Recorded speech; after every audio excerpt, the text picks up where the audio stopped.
musique.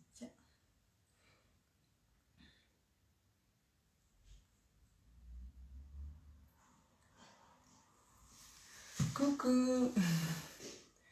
J'espère que vous êtes en forme et que vous allez bien. Je vais attendre de voir si Julie elle arrive à se connecter. Bonsoir tout le monde, j'espère que vous allez bien. Je regarde si Julie, coucou Agathe. Bonne année à tous ceux que je ne connais pas, je vous souhaite plein de belles choses pour 2021. Beaucoup d'amour et de douceur, coucou Dora.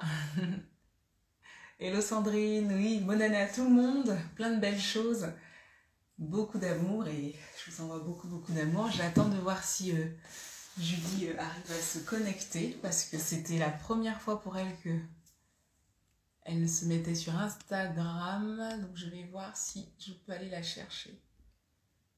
Là, alors, si tu n'arrives pas à te connecter, n'hésite pas à m'appeler sur l'autre téléphone. Bon, j'espère que le sujet va vous parler, vous plaire. Ah, c'est en train de se connecter. Ah, ça y est. Alors, dans quel sens tu veux que je me mette là donc? Ah, il faut que tu le mettes comme ça. Voilà, c'est ça. C'est bon? Ouais, c'est bon. Est-ce qu'on te Je pense que le son est bon pour tout le monde. Je pense qu'on entend bien. Moi, je t'entends bien en tout cas, donc c'est cool. Je vais reculer. Ok, alors je vais juste mettre le titre et comme ça on va commencer. Morpho, psychologie, tac, et émotion. Comme ça, je vais pouvoir épingler et ça va nous faire un peu plus de place. Très bien. Hop. Alors, je vais mettre une petite musique.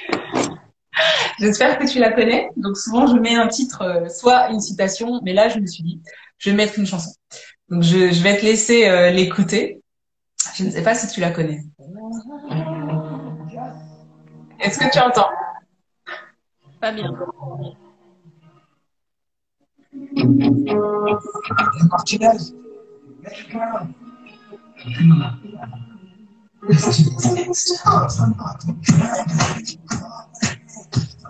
Tu la connais pas? Tu n'entends pas?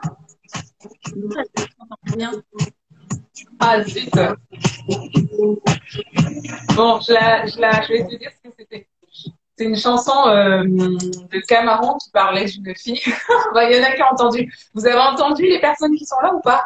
Parce que Julie, elle n'entendait pas bien. Ok. Alors, c'est une chanson de Camaro qui parle justement d'une femme comme toi. Donne-moi ton corps, ton âme, celle que tu es. Ah bah, tu vois, ils ont entendu plus. Et du coup, voilà. Et ah bah tu vois, ouais, c'est peut-être parce que le son n'arrivait pas bien. Et je me suis dit c'est trop marrant parce que c'est la journée mondiale de l'hypersensibilité. Je pense que tu sais. Et c'est aussi voilà, donne-moi ton corps. C'est ça la chanson, donne-moi ton corps et ton âme, bébé. Je veux une femme like you. Voilà, tu vois, ils ont trouvé. Et du coup, c'est aussi la journée mondiale du pantalon. Donc, sans pantalon. C'est la journée mondiale sans pantalon et c'est la journée mondiale de l'hypersensibilité. Donc, je trouvais que cette chanson de Camaro, en fait, qui dit Donne-moi ton corps, bah, c'était de prendre tout l'être, de se mettre à nu de cette journée mondiale sans pantalon et cette journée mondiale de l'hypersensibilité.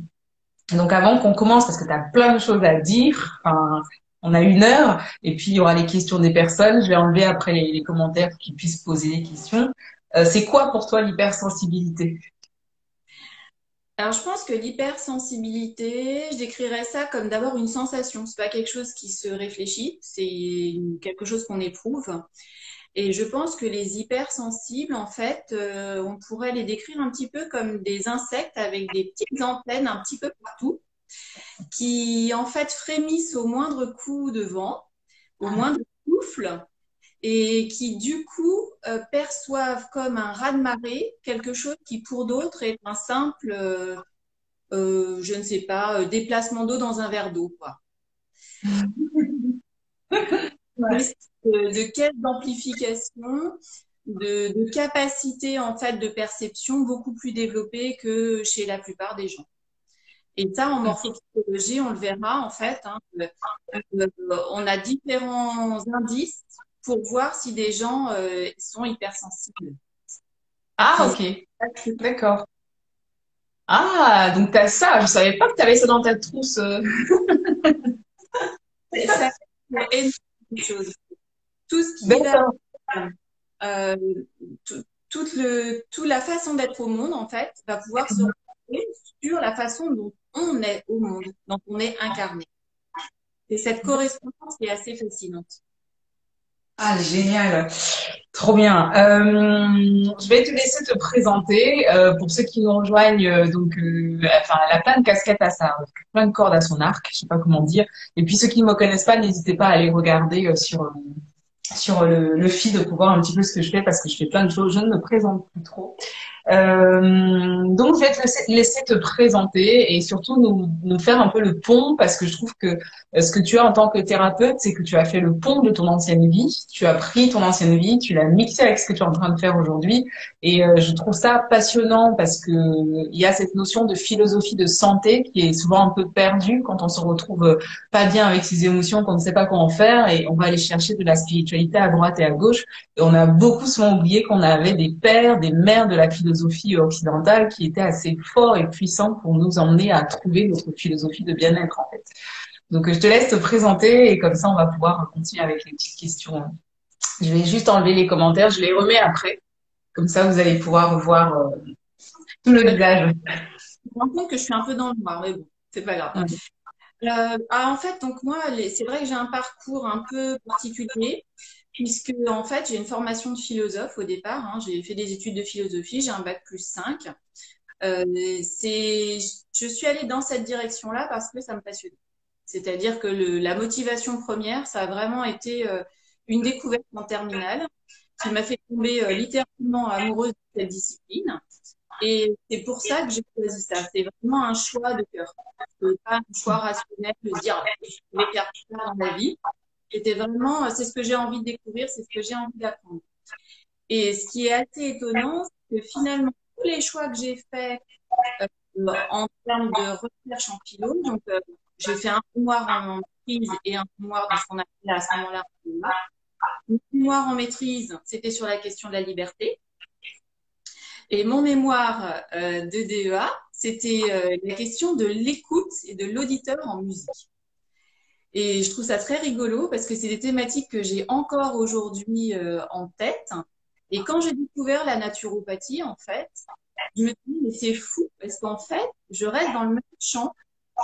J'ai fait des liens entre ce que j'avais appris en philosophie et la démarche philosophique et ce qui se passait en naturopathie. Donc, par exemple, pour illustrer, je me suis rendu compte que les deux fondateurs, un de la philosophie occidentale, l'autre de la médecine occidentale, c'était des contemporains, Socrate et Hippocrate.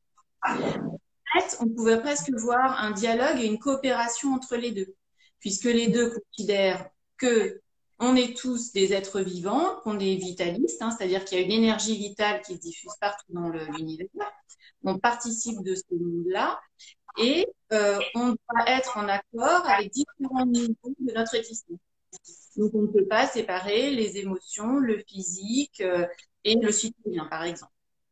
Et quand je me suis rendu compte de ça, ça m'a vraiment apparu comme une évidence. Je me suis dit, mais c'est dommage en fait que ce soit pas mis en lumière parce que la santé physique, et Hippocrate le dit, hein, il faut rechercher la cause de la cause de la cause, c'est-à-dire vraiment aller au fond de l'être.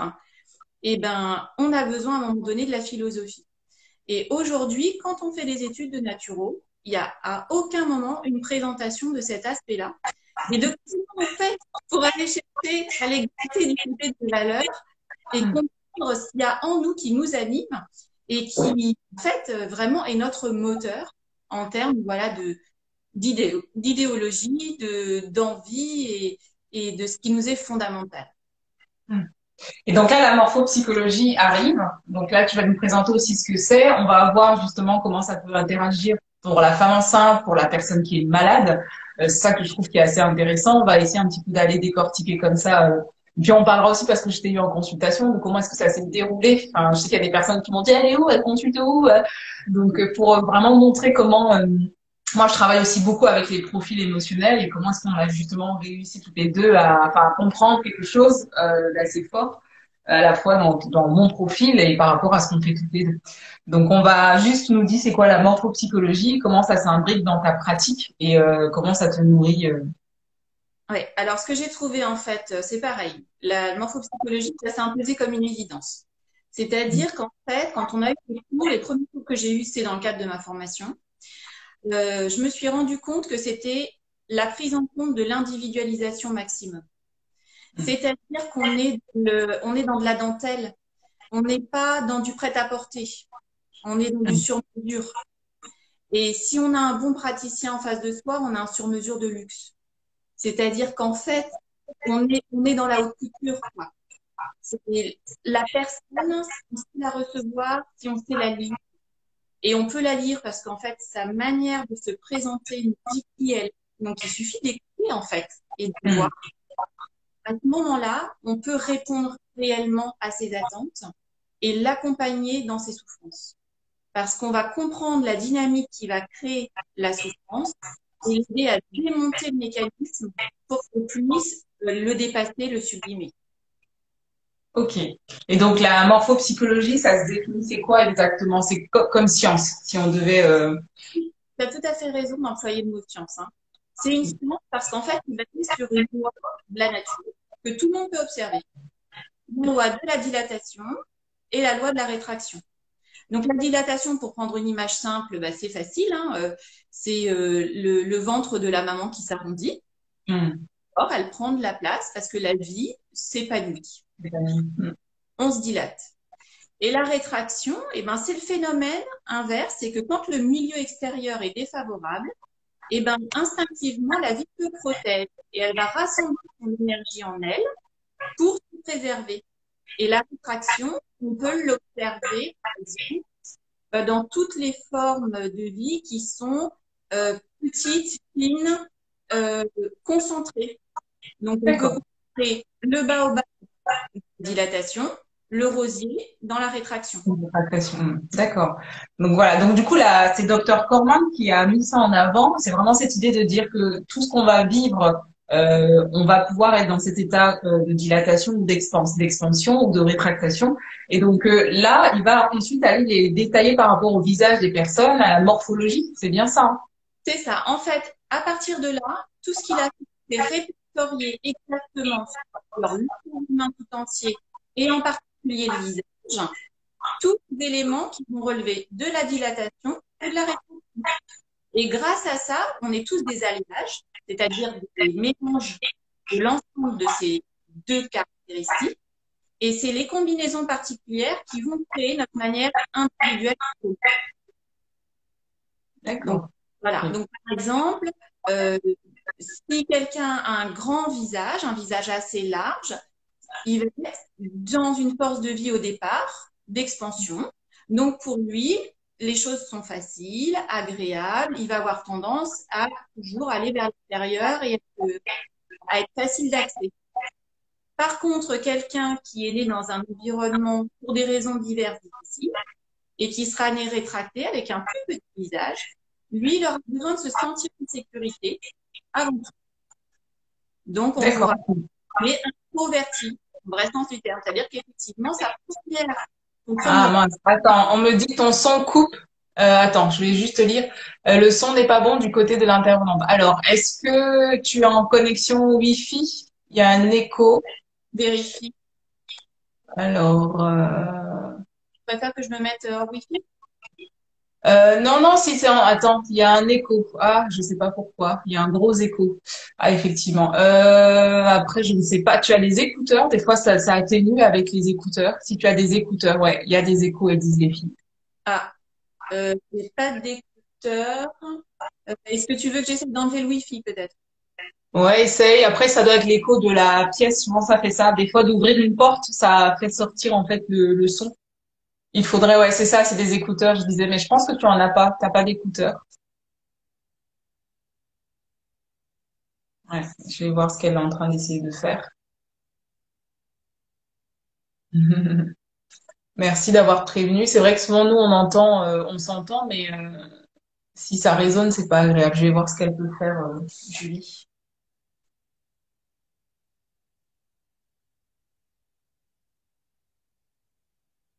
Ah, je vais la réinviter. Tac. Hop.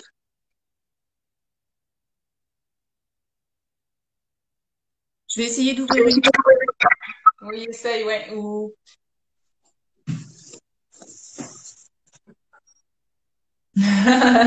Merci, Stéphanie. Bah oui, je sais pas. Des fois, c'est un peu, j'ai pas d'écouteurs là, mais ça passe. Ah, ça va. Vas-y, parle un peu. Alors, est-ce que c'est mieux ou est-ce qu'il y a encore de l'écho? Ouais, des fois, ça se coupe. Je comprends ce qu'il veut dire. Ouais. Mais ouais, je pense qu'on ne pourra pas. La prochaine fois, je te dirai je te filerai des écouteurs. Des fois, ça fait ça, on sait pas. C'est des trucs. Non, alors ça va juste chercher. Voilà. Ouais, ça se coupe des fois, on t'entend pas. Tout à fait. Ouais, je comprends ce qu'il voulait dire. Écoute, on va faire comme ça va. Je suis désolée. On va essayer de continuer comme ça. Je vais voir comment la connexion n'était pas très belle chez elle. Mais je pense que tu es en 4G. Tu t'es mis en Wi-Fi, c'est ça? Là, je suis en Wi-Fi, ouais. Tu veux que j'enlève et Euh, oui, essaye 4G. Peut-être que c'est pour ça. Si le Wi-Fi il est un petit peu au salon, ouais, tu vois, c'est pareil. Essaye la 4G ok. et comme ça, on verra. Ouais.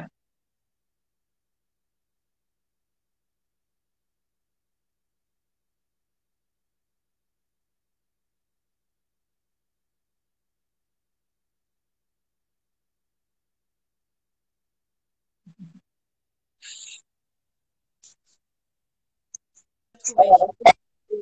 Est-ce que tu m'entends mieux? Moi, je t'entends. Bon, on va continuer. Je vais voir. Peut-être que ça, on va continuer. Ça va aller. On va se dire, ça va bien se passer. Ça ira. Du coup, on était en train de parler du fait que effectivement c'est une science, la morphopsychologie, et qu'on va aller observer les traits du visage pour pouvoir mettre en avant un profil, et que si un enfant, par exemple, qui naît déjà avec un visage rétracté, on sait déjà qu'il aura besoin, tu disais justement, d'être un peu plus coucouné, et que les personnes avec les visages larges vont avoir un profil qui sera complètement différent par rapport à l'expansion qu'ils vont avoir face au monde, enfin aux interactions avec les autres. C'était ça que tu C'est ça. disais. Et Hmm. besoin de contact. C'est-à-dire pour eux, et c'est nécessaire. Je pense que D'accord. tu Ils ont m'entends. besoin de... Ouais, ça se recoupe, ouais.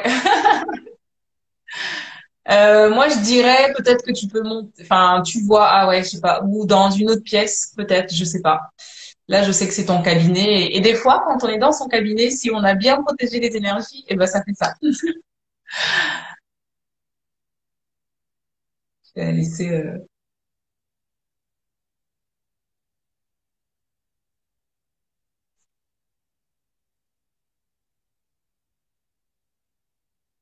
Alors, est-ce que tu m'entends ou pas? Là, je t'entends. Ouais, parce que j'ai mis un routeur, donc normalement, la communication devrait être bonne. Ok.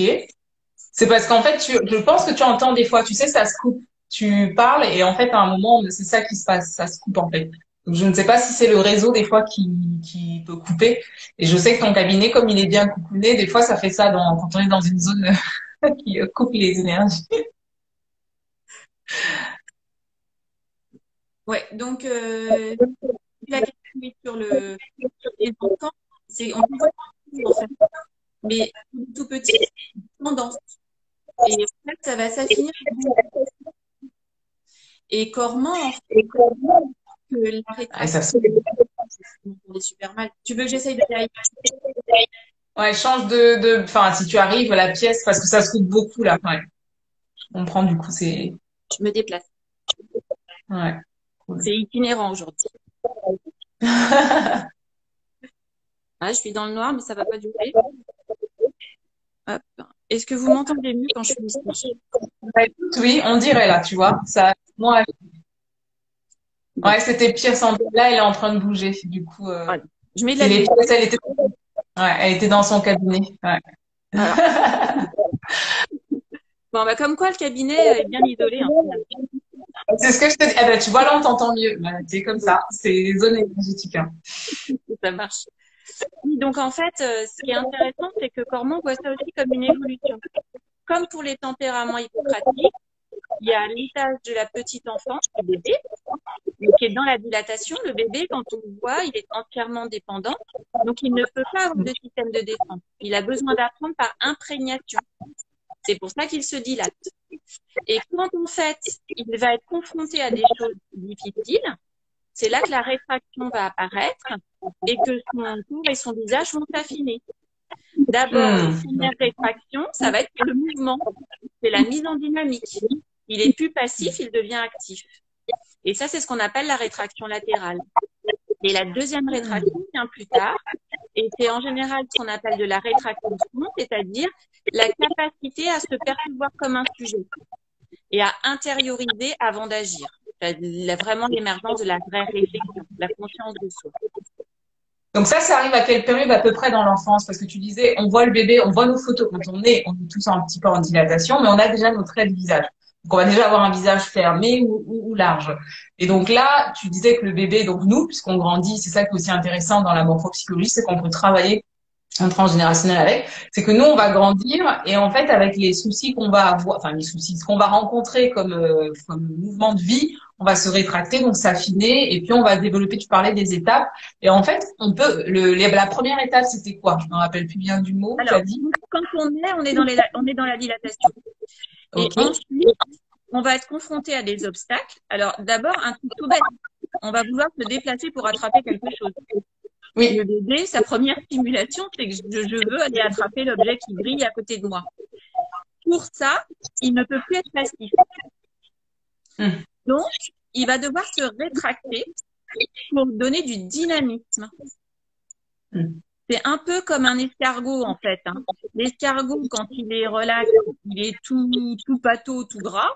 Et quand il se déplace, il s'allonge. Ben là, c'est le même principe. Et le fait de donner cette dynamique va pouvoir, en fait, lui donner du mouvement et lui permettre d'accéder à ce qu'il veut ou de se protéger à ce qu'il va trouver dangereux ou désagréable. D'accord. Et donc après les évolutions, on évolue. Est-ce qu'on a les âges à peu près pour que les personnes puissent comprendre par rapport à l'amour? Est-ce qu'il en parle pour moi? Oui. Alors il en parle. La première vraie rétraction importante, c'est l'adolescence. On le voit, le visage des fois des adolescents, on trouve qu'il est ingrat parce qu'il est disproportionné. Et ben c'est parce que c'est cette grande période de transition. Il y a une grande envie d'autonomie.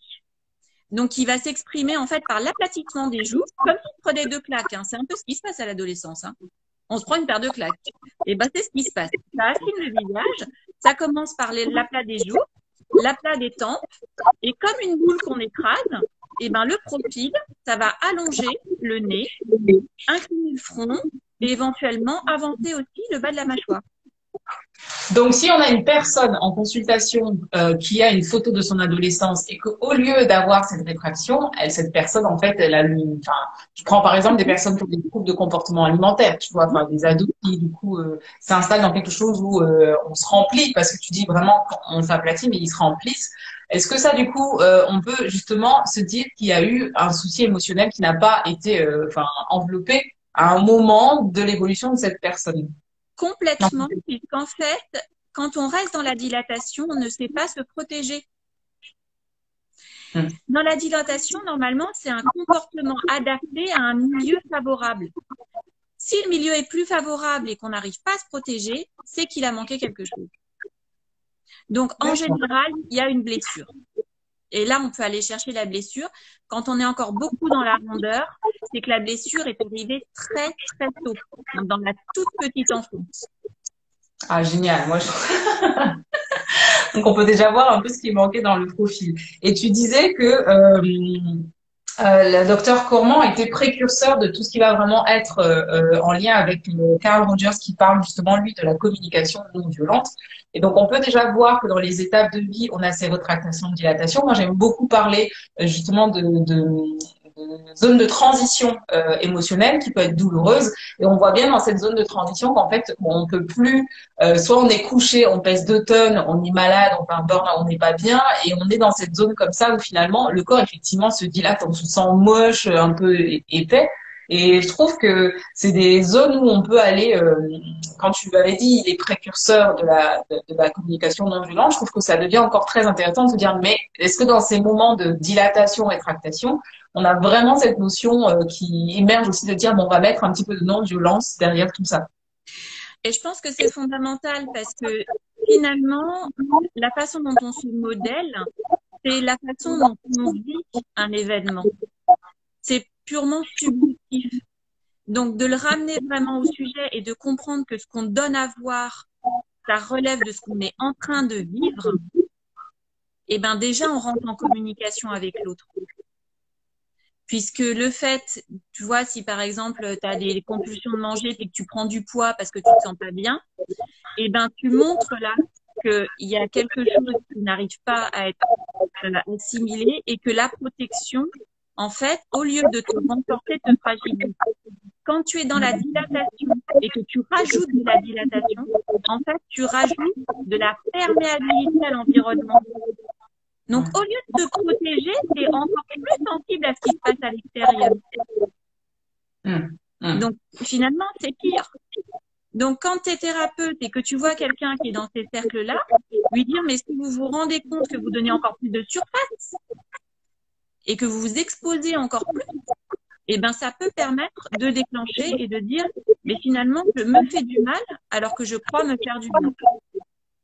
D'accord. Est-ce que des profils de renaissance, je parle de zone de transition émotionnelle, quand on est en train de vivre un changement assez brutal, qui du coup implique un tumulte émotionnel, est-ce que ces personnes-là, si toi, en prenant leur photo de naissance, par exemple, quand ils étaient petits, que tu vas regarder cette photo de base et tu vas être capable de leur dire, vous êtes dans une forme de renaissance parce que vous êtes en train d'être comme à l'enfance et que ainsi de suite. Est-ce que tu joues avec ça comme ça?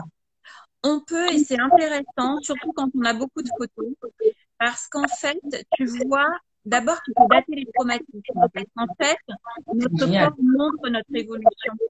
Et quand tu vois apparaître, par exemple, donc dans la zone affective, hein, si tu subis un choc affectif, tu peux avoir un enfoncement ici, là.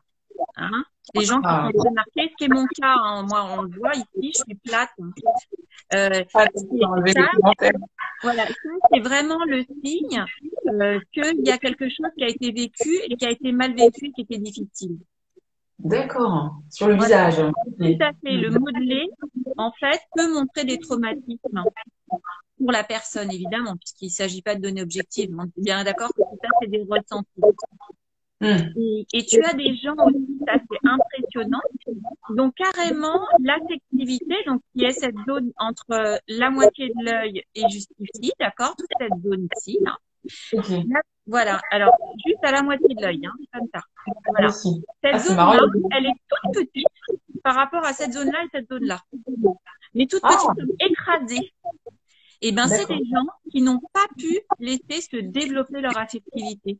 Et donc, quand tu leur parles, ils ne comprennent pas ce que c'est qu'un ressenti et ils ne peuvent pas le comprendre parce que c'est quelque chose qu'ils ne se sont jamais autorisés à développer. Wow.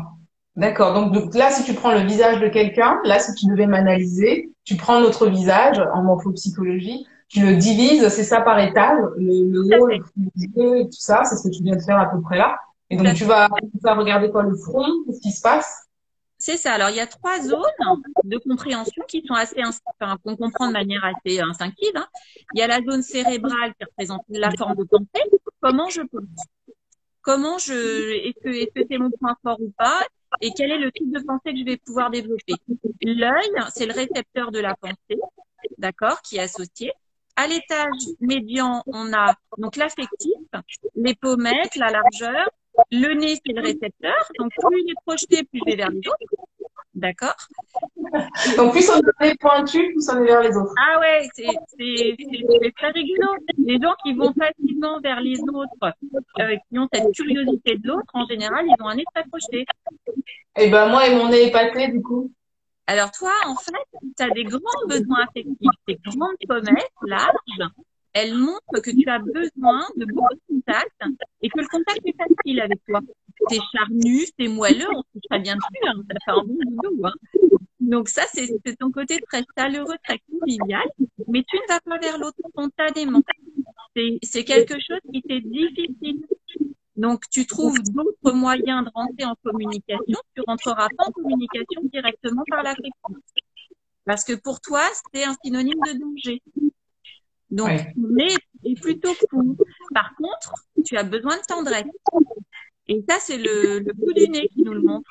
Ouais, le petit côté tout rond, là.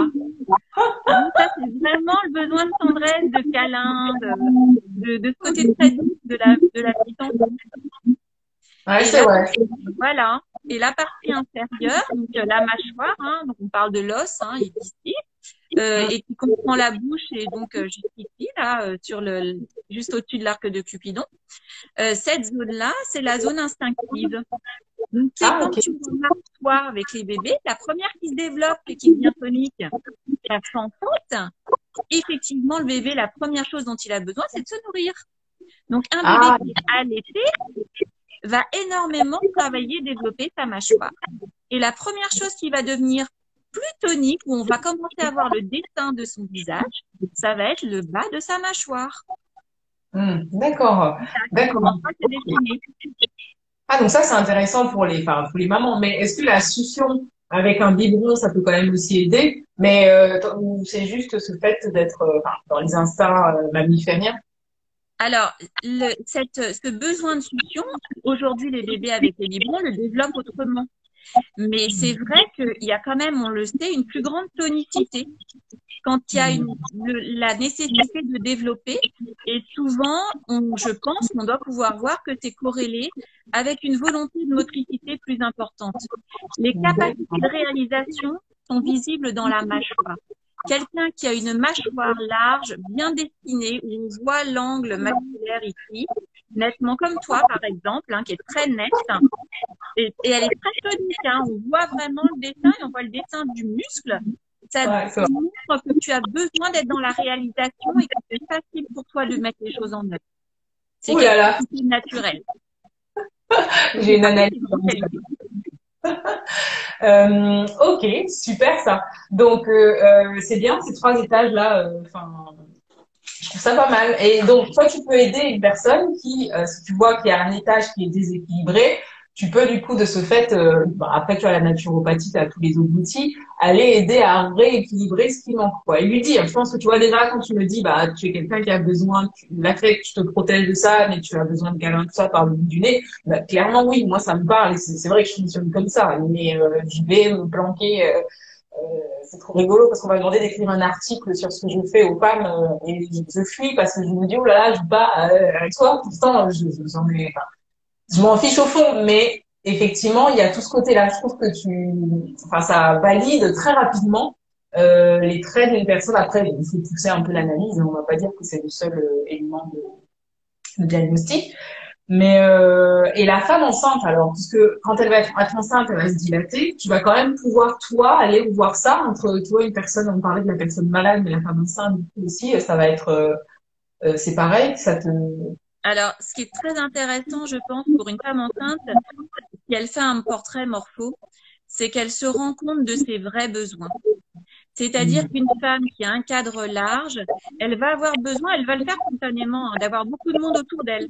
Elle va avoir besoin d'avoir plein d'avis, elle va avoir besoin de rencontrer plein de monde au moment de sa grossesse pour le partager avec les autres.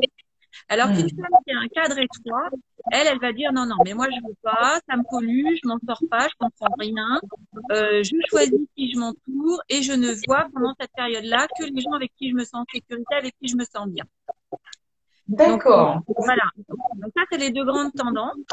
Et après, on va affiner effectivement avec quelqu'un, par exemple, un cadre dilaté, mais qui est quand même tonique, bah, elle va quand même aller, non seulement elle va aller vers les autres, mais pas de manière passive. C'est-à-dire qu'elle va pas attendre chez elle que ça vienne, elle va se déplacer, rencontrer, aller au cours de préparation et tout ça. Alors D'accord. qu'une dilatée atone, elle aura tendance à rester seule parce qu'elle n'osera pas aller vers les autres. Elle n'aura pas le mouvement pour y aller. D'accord. Ah, c'est passionnant.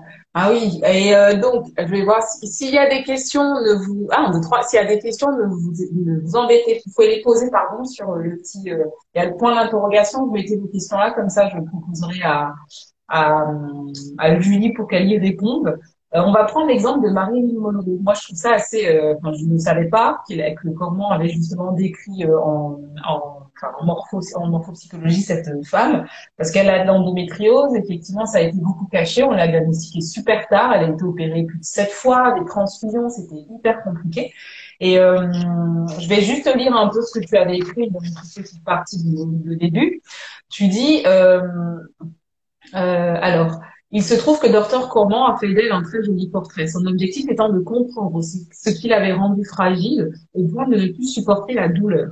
Marilyn a un cadre de visage large. C'est une dilatation, c'est son modèle. C'est-à-dire que les chairs de son visage sont toniques et que son cadre est bien dessiné et montre du dynamisme.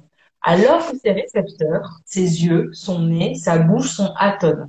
La bouche est grande et charnue, souvent ouverte, ce qui montre de la passivité. La lèvre supérieure avance sur la lèvre inférieure dans le même mouvement de succion que celui du nourrisson attaché au sein. Le nez est charnu, même s'il a été repris chirurgicalement, comme tu le dis. Il reste quand même charnu.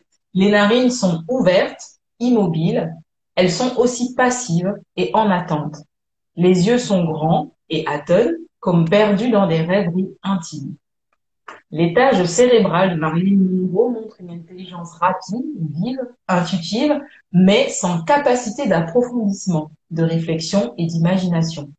Les yeux larges, écartés, la zone entre les sourcils est plate, il n'y a pas de rides, et une réaction immédiate aux impressions sans choix ou contrôle. Elle a des yeux passifs, avec une imprégnation propice aux artistes, un passage de la passivité à la tonicité qui permet d'incarner ses rôles très différents. Donc on voit qu'avec son visage, elle a la capacité de jouer comme ça différents rôles. Mais l'absence de contrôle qu'on voit dans l'atonie du regard fait qu'elle est alors soumise à ses instincts et ressentis. Elle ne peut pas déterminer le cours de sa vie. Elle est ballottée au gré de ses envies et de ses impulsions. Donc c'est toute son histoire est hyper intéressante, ce que tu as écrit, hein, qu'elle manquait de tendresse, on voit sur son visage tout ce qu'il décrit.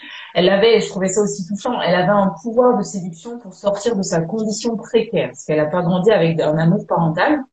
Et donc, elle a choisi de changer d'identité, de devenir modèle, de répondre comme ça à ce sexe symbole qui était un malentendu. Là où les hommes voyaient un abandon sexuel, il y avait pour elle un manque de tendresse. Moi, je trouve ça hyper intéressant parce que de ce fait, en fait, on se rend compte que finalement, tous les comportements viennent jouer sur ce qu'on présente avec notre faciès à l'autre. Toi qui travailles sur les émotions, comment est-ce qu'on peut, avec la morphopsycho, venir quand on a déterminé le profil de la personne, là par exemple Marilyn Monroe avec ses pathologies, l'aider en fait dans son état de santé. Bah, je pense que tu vois, le premier secret, en fait, c'est que tu es dans l'empathie quand tu fais de la morphopsychologie parce que tu es à l'écoute et tu reçois l'autre. Et le fait que la personne se sente entendue et reconnue, c'est déjà 50% du travail. Elle n'est plus seule. Elle est comprise. Donc, à partir de ce moment-là, le lien peut se mettre en place, le dialogue et la reconstruction peut se faire.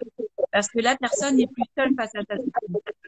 Quelqu'un comprend, entend et admet et aide à supporter cette souffrance. D'accord. Parce que là, du coup, c'était la douleur qui était son émotion principale qu'elle n'arrivait pas à canaliser. Et parce qu'en fait, comme tu es dilaté, comme tu es dans la perméabilité, tu n'es pas dans la protection. Donc la douleur est insupportable. D'accord. Les dilatés, c'est pas des bons malades pour les soignants, parce qu'ils sont très sensibles à la douleur. Les rétractés vont pas le dire, ils sont plus armés et ils sauront se réfugier à l'intérieur d'eux-mêmes pour prendre de la distance avec leur douleur. C'est vraiment ce double mouvement. Alors, heureusement, après, on change, on évolue et on est tous un peu des deux.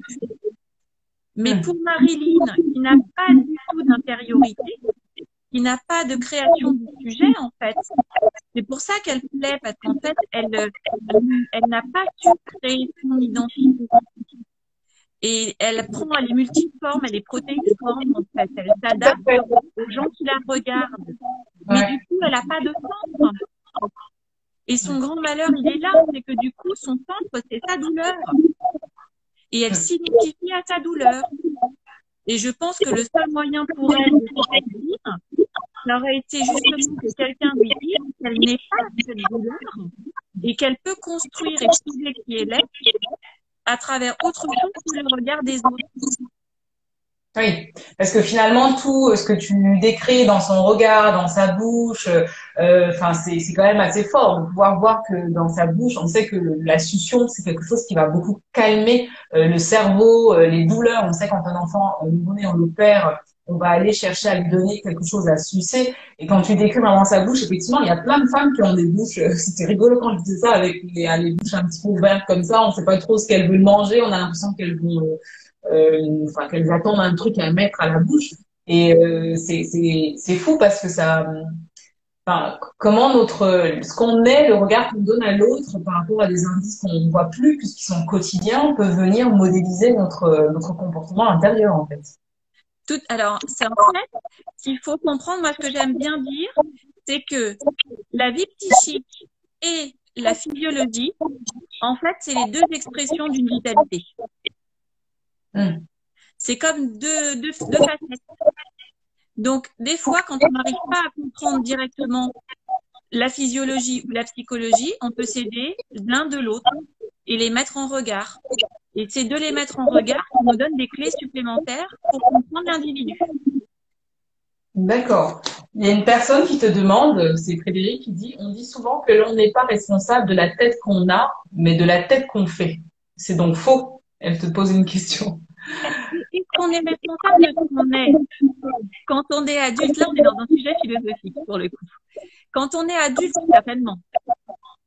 Puisqu'effectivement, on est censé agir en conscience, c'est-à-dire avec une capacité de recul.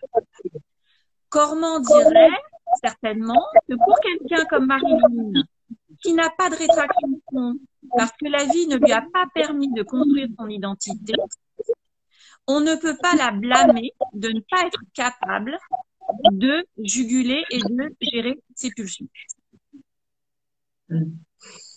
Wow. Ouais, c'est vrai que c'est à la fois on se dit mais on peut pas, je comprends ce que veut dire Frédéric, moi je peux pas changer mon visage si tu veux, donc au final je me retrouve là avec tout ce que j'ai fait dans mon évolution à valider ce que mon visage donne, enfin, propose aux autres et du coup à trouver une certaine harmonie avec ce que tu racontes. Mais il y a peut-être 20 ans, oui, il y a 20 ans, ce serait pas du tout, on m'aurait dit, oh, t'as la mâchoire carrée, tu as machin, bah, non, pas du tout, n'importe quoi, t'as besoin de tendresse, mais non, pas du tout. Mais aujourd'hui, oui, j'ai grandi, il y a plus ça, mais c'est compliqué de dire, je comprends ce que Frédéric veut dire. Est-ce que ce visage qu'on a finalement, on va souvent beaucoup le garder, on l'a comme ça, ces mâchoires, tout ce qui est dessiné là, ça reste comme ça. Après, on va varier avec la pathologie qui nous expliquait un peu ce qui se passe. On maigrit quand il y a des personnes qui vont être malades, qui vont grossir, il y a des filles qui vont stresser, qui vont grossir. Donc ça, tu nous expliquais que c'est vraiment cette histoire de dilatation quand on est dilaté. Mais est-ce que notre visage, parce que la morphopsycho prend le corps, mais le visage là, finalement, on joue avec quand et comment par rapport à cette notion de dilatation, tractation? Je crois que déjà, c'est de la connaissance de soi. C'est-à-dire qu'à un moment donné, il faut s'accepter déjà tel qu'on est. Et c'est un parcours de vie pratiquement. C'est-à-dire que arriver à se rendre compte qu'il y a une parfaite adéquation entre notre façon de réfléchir ou de penser ou de ressentir et notre visage, c'est un cheminement. C'est pour ça voilà. Et c'est rigolo parce que si tu demandes à quelqu'un quel est son complexe, et ben en général, il va poindre qu'il va percevoir lui comme un défaut et qui n'est en fait qu'une caractéristique. Oui, ouais, ça c'est intéressant ce que tu vois, tout à fait, la caractéristique. Voilà, là c'est de dire il n'y a pas de qualité, il n'y a pas de défaut, il y a des caractéristiques qui créent une dynamique. Et cette dynamique, c'est la personnalité. Et après, on peut apprendre à vivre avec des choses qui créent une tension en nous et on fait à ce moment-là ce qu'on appelle une sublimation.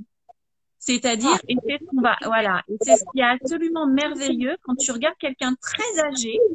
Tu sais, tu as des visages comme ça, de gens très âgés, où il y a une espèce de lumière de vie incroyable.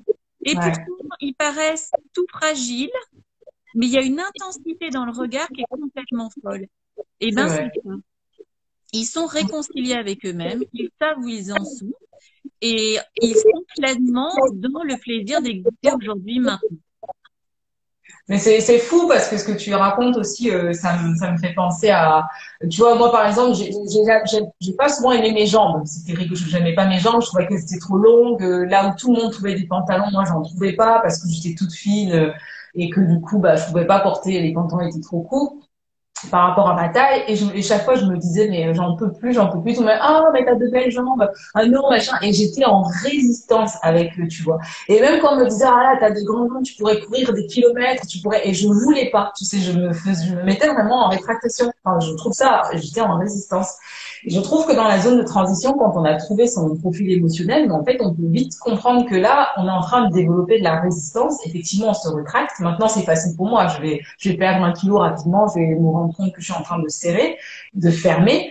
Et je trouve que ce qu'on peut justement détester en nous, en morphopsychologie, on peut vraiment du coup aller explorer pour comprendre comment ça peut nous aider à rentrer dans ce dynamisme de notre être. Avec dans le yoga, on dit souvent que c'est le char, c'est notre corps.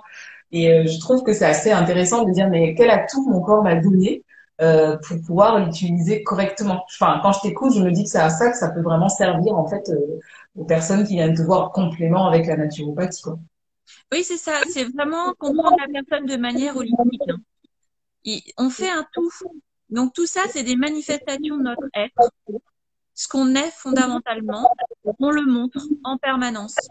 Alors, Ouais. on croit avoir des armures, on croit avoir des protections, alors qu'en fait, on se balade de nu. Ah, c'est clair. Ah oui, c'est la journée sans pantalon. Ah ok, alors il y a une super question, merci Stéphanie de la poser. Elle dit, en parlant de complexe, donc en parlant de complexe et défauts, est-ce que votre pratique pourrait aider les personnes souffrant de dysmorphophobie?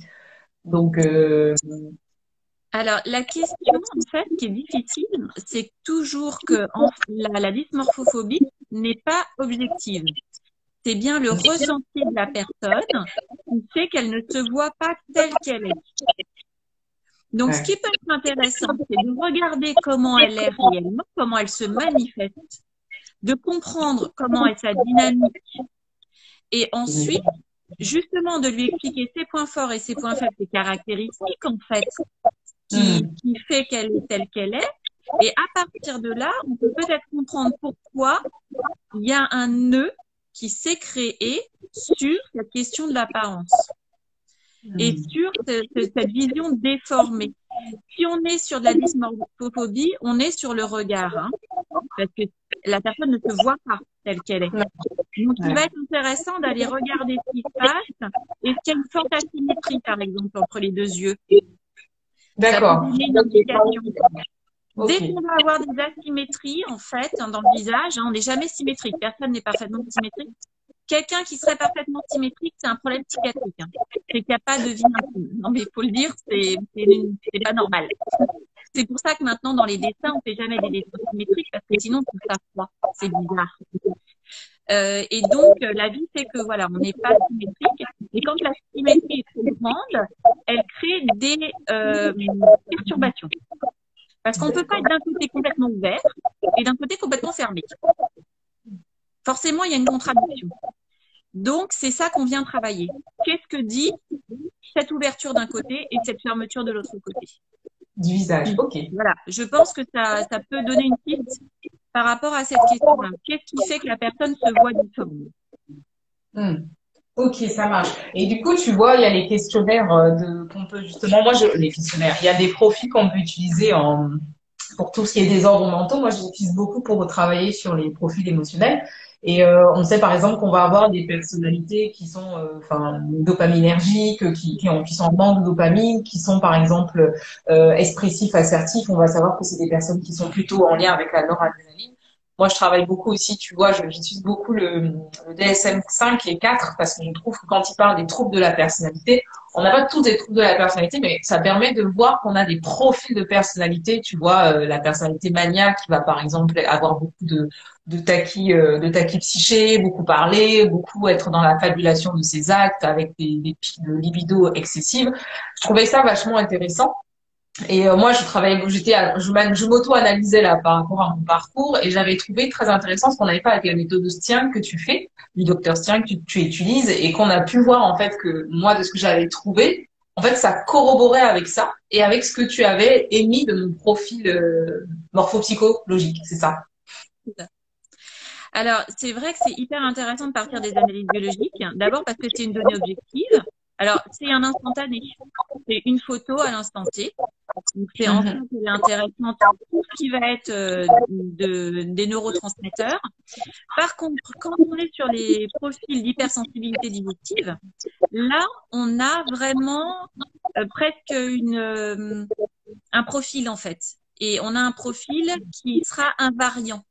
C'est-à-dire que des gens qui souffrent de maladies auto-immunes ou qui ont un terrain auto-immun, on le verra. Les gens qui ont des profils allergiques, on le verra et ça ne variera pas. Donc, on saura, par exemple, pour les maladies auto-immunes, qu'il y aura toujours un engorgement qu'il faut venir pondérer, mais qui sera toujours présent, soit de la rate, en médecine chinoise, soit du foie. Et les deux, parce qu'en général, ils fonctionnent ensemble dans le cas des maladies auto-immunes. Donc, c'est ça qui est intéressant. Ceux-là, on ne cherchera pas à les remettre à niveau neutre, parce que c'est pas possible. Ils sont métaboliquement faits comme ça. Oui. Et c'est ce qu'on avait trouvé dans l'analyse de mon profil et j'avais trouvé ça énorme parce que moi je me disais je pourrais pas changer ça, c'est pas possible, je le sens à l'intérieur de moi.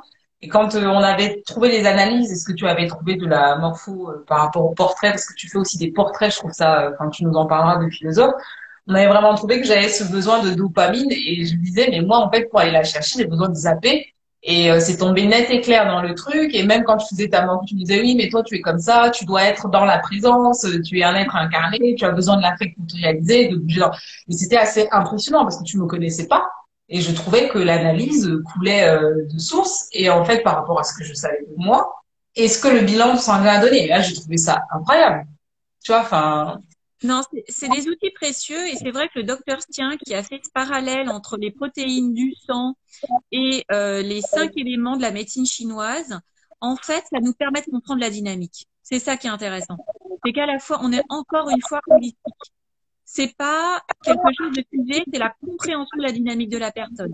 Et une fois qu'on a compris où étaient les risques de blocage, hein, et ben d'un seul coup, tout est beaucoup plus simple.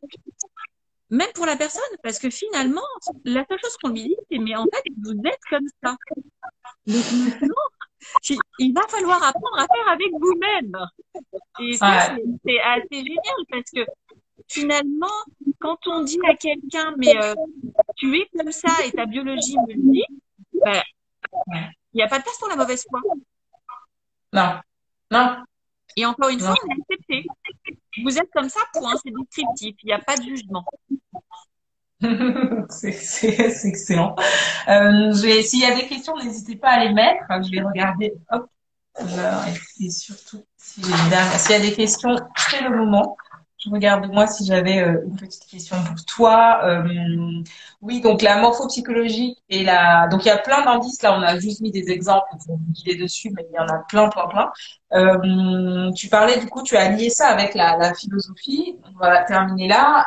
Comment toi, en fait, tu fais des portraits. Donc quand tu vois une personne, parce que tu m'avais dit, je sais plus ce que tu m'avais dit. Non, j'étais Socrate, je sais plus ce que je suis. Je m'en rappelle plus. Je sais plus. En fait, j'ai trouvé intéressant, comme je te disais, que en naturopathie, on ne travaille pas sur les valeurs et on n'aide pas les gens à réfléchir, en fait, finalement, et à trouver des réponses pour eux-mêmes sur ces questions-là. Et je me suis dit que de trouver, en fait, le profil philosophique, pour la dire, d'une personne, grâce à la psychologie, c'était intéressant. Et effectivement, dans ton cas à toi, c'est quelqu'un qui a besoin d'action, plus dans le pragmatique, dans la réalisation concrète et dans la petite, et de trouver des lectures qui vont nourrir ces aspects-là chez toi. Et ben, le fait de faire le portrait me permet de t'orienter vers ces lectures.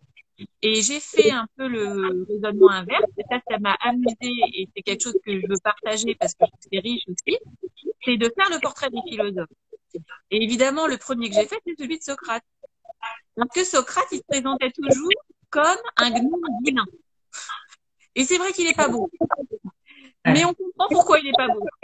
Et ce qui est très intéressant, c'est quand dans son portrait, on comprend pourquoi il a eu ce type de pensée et quelle révolution il a amené grâce à sa personnalité. Oui, tout à fait. Ouais, c'est vrai, effectivement. Voilà. C'est ça qui est amusant et intéressant. D'accord. Alors, on te pose une question. Je sais pas son nom, mais elle dit maladie allergique et profil. Est-ce que c'est pas parce que quand on a mixé le bilan sanguin, la morphopsychologie que tu avais fait avec moi, en fait, le terrain allergique va venir plutôt exprimer si une personne est souvent plutôt en dilatation, en rétractation, mais tu vas aussi utiliser le faciès et des bilans. C'est bien ça. C'est pas que Oui. Non. En fait, on fait une enquête. Quand on est naturopathe, quand on est praticien de santé, on fait une enquête et on récupère des indices un peu partout. Et là, ce que je fais moi, c'est que j'utilise chacune de mes pratiques comme un moyen d'avoir des indices. Et quand les indices se recoupent, et ben là, je peux avoir une certitude. Parce que effectivement, quand je vois, par exemple, dans le profil, un profil allergique, que la clinique me le dit, c'est-à-dire que la personne se plaint, parce qu'évidemment, la communication est fondamentale, la connaissance de la personne de ses pathologies est fondamentale, et que en plus, je le vois dans la manière de réagir, dans l'allergie, il y a de l'intensité. Hein. Donc on va retrouver, voilà, on va retrouver de l'intensité dans les profils allergiques. Quand on arrive à recouper tout ça, on a une confirmation. Et tout ce qu'on fait finalement, c'est de dire à la personne, je vous entends, je vous reconnais, je vous. Ouais. Voilà. D'accord. C'est passionnant. C'est vraiment voir le corps dans l'extérieur de ce qu'il est, comment la personne est là à l'extérieur et l'utiliser pour lui donner ses points caractéristiques, ses atouts et puis ses faiblesses pour qu'elle puisse comprendre voilà ce qu'il y a, pourquoi elle est affectée si cette zone est petite et que bah elle va dire je comprends pas, on m'a annoncé mon cancer mais bon ça m'a rien fait ni chaud ni froid et aujourd'hui je suis bizarre dans mon corps. Toi du coup tu vas te dire bah voilà effectivement elle a cette zone qui n'est pas assez, elle va pas s'ouvrir aux autres pour partager sa pathologie. Etc. Et cette personne-là, pour la faire réagir, on utilisera la rationalité. On n'utilisera pas l'affectif. Parce que ça ne marchera pas, l'affectif ne sera pas en capacité d'accueillir ça. Par contre, en général, ce sont des gens qui ont des grands fronts et qui peuvent même avoir une grande partie en bas, là, et qui donc vont avoir cet alliage de compréhension rationnelle fine et d'importance de mettre en acte les choses et de les réaliser. Donc, quelqu'un qui serait dans une situation de cancer dans ces cas-là, il faut quand même travailler sur pourquoi ce cancer est arrivé et comprendre d'où il vient. Mais pour aider et accompagner, on ne va pas utiliser que l'émotionnel, on va surtout se centrer sur OK, quel plan d'action on met en place, voilà ce qu'on connaît scientifiquement sur le cancer, voilà le protocole qu'on va vous proposer, voilà comment vous pouvez agir derrière. D'accord. Avec le profil rétracté. Et après, donc celle qui est dilatée, on va plutôt aller chercher dans tout ce qui va être affectif. Juste si cette zone-là est en insuffisance, hein, d'accord? Si elle est toute petite par rapport aux autres. Après, comme je t'expliquais sur les dilatés, il y a la peur de la souffrance. D'accord? Donc, c'est des gens, si on doit leur annoncer quelque chose de difficile, il faut surtout prendre en compte ça. Et ça va être prioritaire dans la prise en charge de dire on va trouver des solutions pour que vous n'ayez pas mal. Parce que c'est le premier frein. S'ils ont mal, ils n'arrivent pas à mettre en place ce qu'il faut pour se soigner. Incroyable. Donc, ils vont commencer par ça. Un retraité, il pourra supporter plus facilement la douleur parce qu'il sait se replier. Ah, ça s'est coupé. Vous pouvez poser le temps qu'elle revienne une dernière question sur la boîte à questions parce qu'il y a d'autres éléments qu'on n'a pas vu. Enfin, c'est trop long. Il y a plein de choses derrière tout ça. Mais si vous avez une question, n'hésitez pas à la mettre là sur la boîte. Ou même les commentaires sont. Ah, c'est bon, t'es là. Vous pouvez mettre en commentaire vos questions. Donc, je trouve ça assez fort parce que finalement, dans les diagnostics, dans les annonces, même dans les accouchements, hein, enfin, on peut du coup rapidement, rien qu'en voyant le visage, enfin, tu vois, Tu sais, en fait, moi, je trouve que c'est un outil de communication extraordinaire. Parce que la personne n'a même pas besoin de parler, que tu sais à quelle partie d'elle tu dois t'adresser. Donc, tu évites les maladresses et les incompréhensions. Tu sais te mettre à ta portée. Et ça, je trouve que pour tous les gens qui travaillent avec du public et qui sont en contact avec du public, c'est un outil génial. Oui. Donc ça explique pourquoi c'est quand tu dis docteur Corban est précurseur en cela du mouvement de la psychologie humaniste de Carl Rogers par rapport justement à la communication non violente. On comprend justement pourquoi tout ça a été mis en place. Ah, j'attends qu'elle revienne comme ça, elle pourra me dire ah merci Stéphanie. Si vous avez d'autres questions, n'hésitez pas. J'attends qu'elle revienne. Et donc docteur ah, super, ça te donne des fois. Je sais plus, je disais, voilà, c'est pour ça que c'était intéressant, ce que tu disais que Dr. Corman était précurseur du mouvement, justement, de la communication non violente, parce qu'il a travaillé dessus en tant que psychiatre pour permettre qu'on voit, qu'on ait une approche un peu plus, enfin, en présence avec la personne, quoi. En fait, si tu veux, il faut comprendre que lui, il a finalisé cette méthode-là en 1937. C'est très tôt. Ça fait presque un siècle, en fait. Et ce qui est super, c'est que pour un homme de cette époque-là, qui était donc psychiatre de formation, et qui pratiquait au quotidien, il s'occupait de gens en grande souffrance. Il était dans des départements psychiatriques. Donc, il était beaucoup dans la pathologie, lui. Il était rarement en présence de gens qui étaient en bonne santé mentale. Et il a développé ça parce que justement, il n'arrivait pas à comprendre certains mécanismes. Et c'est l'approche de la morphopsychologie et l'étude justement du visage qui lui a permis de rentrer en communication avec des patients qu'il n'arrivait pas à toucher par la clinique. C'est passionnant. Bon, écoutez, si vous êtes à Lille, n'hésitez pas. Moi, j'ai trouvé ça, je trouvais ça très complémentaire avec l'expression de qui je peux être, parce que même si on a beau être dans les réseaux, sur les réseaux par exemple comme moi, à faire des choses, des fois on sait pas trop si ce qu'on fait est bien, ou on est beaucoup dans cette culpabilité par rapport à ce qu'on présente à l'autre, des fois à nu. Et j'ai trouvé ça assez intéressant, rapide et efficace et hyper complémentaire justement de la naturopathie, du yoga même. Je trouve que pour développer la pleine présence à l'autre, aux autres et se sentir à sa place. On a besoin de mettre ce corps, tu vois, on est tout le temps en contact frontal avec les autres. Et moi, j'ai trouvé ça simple et très efficace, quoi. Et quand c'est comblé à la naturopathie, qu'un bilan revient, dit la même chose, et que toi derrière, tu as déjà travaillé un petit peu sur tes points, tes trucs. Enfin, voilà, je trouve ça, passionnant. Et en plus, on n'a pas tout abordé parce qu'à la philosophie, il y a plein de choses, mais voilà, je te laisse dire le mot de la fin, Julie, comme ça, on essaiera d'aborder d'autres éléments avec l'allaitement, tout ça, plus tard. Parce que je voulais dire d'abord, je te remercie, parce que c'est toi là qui m'a poussé un peu, justement moi aussi à me montrer, à m'exposer là sur les réseaux sociaux, qui est pas du tout un choix que j'avais fait jusqu'à présent. Et franchement, j'en suis super contente parce que je vois ça vraiment comme une opportunité, une grande découverte. Donc, vous m'excuserez sur le côté un peu amateur de la chose, un peu une première. Mais voilà, je suis ravie en fait de rencontrer des nouvelles personnes, de rencontrer un nouveau média, de t'avoir rencontré toi, parce que je pense que toutes les deux, on va faire plein de choses ensemble. Donc voilà, un grand merci pour ça, un grand merci pour tous ceux qui ont suivi notre discussion. Et puis, n'hésitez pas en fait sur mon Insta à me poser des questions s'il y a des sujets qui vous intéressent. J'adore la pédagogie. Enfin voilà, j'aime bien expliquer tout ce qui se passe. Donc si vous avez besoin d'avoir des explications ou trouver des moyens simples, dites-le moi et puis je les mettrai à votre disposition sur l'Insta. Ah génial, oui, allez foncez. Enfin, j'ai pas d'autres. Merci beaucoup. Voilà, je sais pas si tu arrives à lire les commentaires du coup Non, qu'on te met. Merci Stéphane. Tu les vois pas?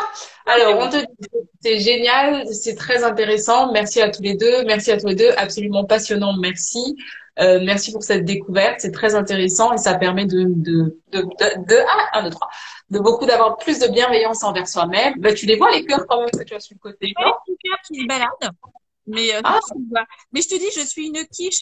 Excusez-moi d'être une quiche sur Instagram, ça va venir. Je progresse très vite, c'est promis. Voilà, bref, tu as plein de messages sympas. Donc merci à tout. Enfin voilà, merci. Merci beaucoup.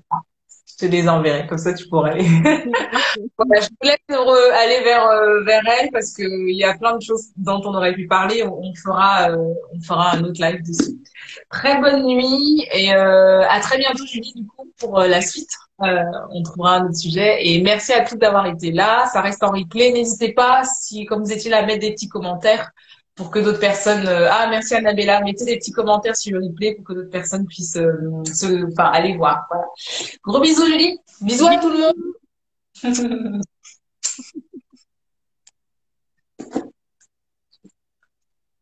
va nous développer, là.